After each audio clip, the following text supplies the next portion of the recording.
Hello everyone. நான் முத்துக்குமார். காலத்தால் அழிக்க முடியாத ஒரு கலைஞன் அப்படி தான் நம்ம அவரை சொல்லணும்.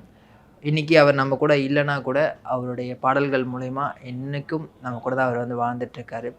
அவருடைய 50வது பிறந்த நாளை முன்னிட்டு சென்னை நேரு ஸ்டேடியமில் கடந்த 19ஆம் தேதி ஒரு கான்சர்ட் நடத்துனாங்க. ஆனந்த யாழை அப்படின்ற பேரில் நிறைய சினிமா செலிபிரிட்டிஸ் எல்லாம் கலந்துக்கிட்டாங்க. குறிப்பாக சொல்லணும் அப்படின்னா யுவன், ஜிவி பிரகாஷ், சிவகார்த்திகேயன் போன்ற வந்து இந்த கலந்துக்கிட்டாங்க.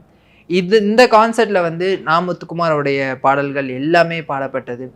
குறிப்பாக யுவன் பாடும்போது கூட நிறைய இடத்துல எமோஷனல் ஆகி அவர் வந்து பாடியிருந்தார். அந்த எமோஷனல் வந்து அங்கே இருந்த ரசிகர்களுக்குமே அதே மனநிலை தான் இருந்துச்சு. அவருடைய ஒவ்வொரு வரிகளுமே வந்து நமக்கு ஒரு மிகப்பெரிய ஒரு தாக்கத்தை ஏற்படுத்துச்சு அப்படின்னு தாங்க சொல்லணும். மேலும் இந்த நிகழ்ச்சியில் வந்து திரையுலகத்தினர் சார்பாக நா. முத்துக்குமார் அவர்களுடைய மனைவி ஜீவலட்சுமிக்கு ஒரு ஃப்ளாட்டும் வந்து வழங்கியிருக்காங்க. அதனுடைய மதிப்பு ரூபாய் 80,00,000 அப்படின்னு சொல்லப்படுது. அது மட்டும் இல்லாமல் நடிகர் சிவகுமார் சார்பில் ரூபாய் 10,00,000 நிதியுதவியும் வந்து வழங்கியிருக்காங்க. ஆக்சுவலி இந்த நிதியுதவின்னு சொல்கிறது வந்து எந்த அளவுக்கு பொருத்தமாக இருக்கும்னு எனக்கு தெரியல. இந்த விழாவில் பேசின சிவகார்த்திகேயன் வந்து ஒரு விஷயத்த சொல்லியிருப்பார்.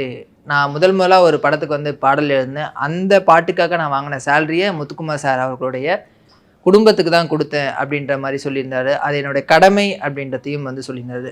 அந்த கடமையாக தான் இந்த வீடையும் அந்த 10,00,000த்தையும் நான் வந்து பார்க்குறேன். ஏன்னா முத்துக்குமாரோடைய வரிகள் வந்து ரொம்ப யதார்த்தமானது, ரொம்ப ஆழமானது.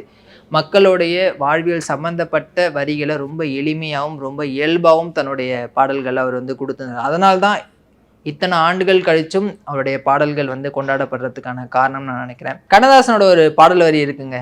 இருந்தாலும் மறைந்தாலும் பேர் சொல்ல வேண்டும், இவர் போல யார் என்று ஊர் சொல்ல வேண்டும் அப்படின்ற அந்த வரிகளுக்கு ஏற்ப வாழ்ந்து மறைந்தவர் தான் நம்முடைய நா. முத்துக்குமார் அவர்கள். நா. முத்துக்குமார் அவர்களுடைய பாடல்களில் உங்களுக்கு பிடிச்ச பாடல் என்ன அப்படின்ட்டு கீழே கமெண்ட் பண்ணுங்கள். தேங்க்யூ.